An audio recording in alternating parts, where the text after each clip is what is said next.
My other, just a tag on that, I know you also Yeah. do VA loans. Uh-huh. Are you seeing, what are you seeing with that? Because, many veterans want to use their, their VA, their VA loan to buy their home. Like, We're all very, very protective of the VA loan. God bless you and thank you for your service. Thank you for what you've done for our country. Can't thank our veterans enough. And so we've done a really good job of maintaining really good pricing on the VA loans. We're still functioning and going fluid with VA loans. We're going to do everything we can to protect the veteran. And it's a fantastic loan, and it still is. Now, you're seeing on the government loans, and they're all backed by Ginnie Mae, some heightening of the requirements. And so credit scores, we're looking for a more robust credit score than we were looking for in the past. We've raised that up to about 620. that was my question. I wouldn't be surprised to see that get to 660. Wow. And what were they before? Like 580? you could go down to 580. Yeah. And a lot of that comes to as protections, again, for the consumer and the bank. And so we are doing things like that. We're seeing those tightenings. I've heard some grumblings that we should see some further tightenings this week on the government, the Ginnie Mae loans. Right now I don't know what that looks like, and I've had tightenings one day and the next they disappear too. So I don't know how much liquidity we're going to be able to throw at this to make it kind of pass the time. And as we see, New York is now kind of flattening in their COVID event. And as we start to see other markets start to flatten and hopefully decline, we will see some loosening up, a little more confidence. Well, that leads us into Ted. I know you had some questions both around what are we looking for with rates, and so I'll let you take that. I know you've had that on your mind yesterday.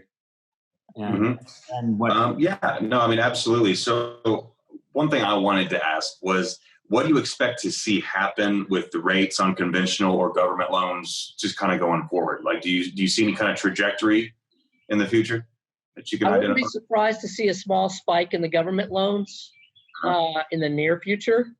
In the long term, I do see an extended period of low rates. I think we've hit this economic event that's going to put us into recession.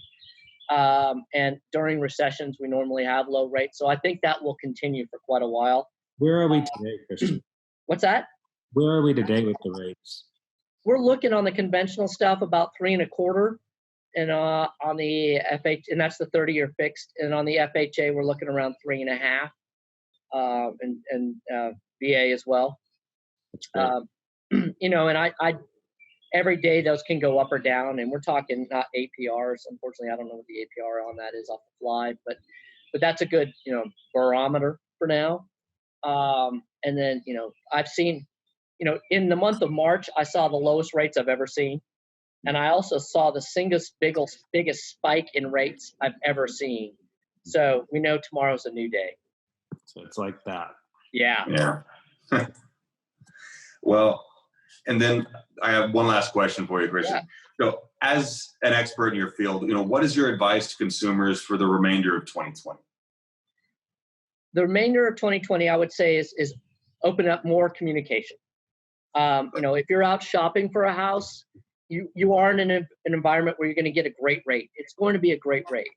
And you need to decide what your paying threshold is on a great rate. I have a lot of clients who go, well, no, I'm going to wait till it hits 2.5 or 2. Yeah, I kind of think you might be tripping over $1 to get to a dime. Yeah. I think you need to find your strike point and say, hey, look, I'll be happy with 3.25 or 3 or 3.5, whatever that number is.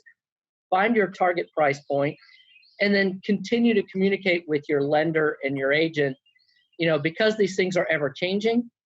As a buyer, you can't really lock your loan until you actually find a house and you have a close date, because we know how long to lock it and what the sales price and the subject property. Hey, cowboy, subject property is.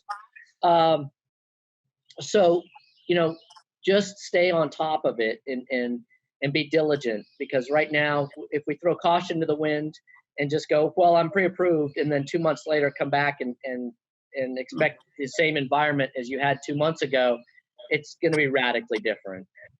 We're trying to figure out everything we can to make things as COVID friendly as possible right now. That's amazing.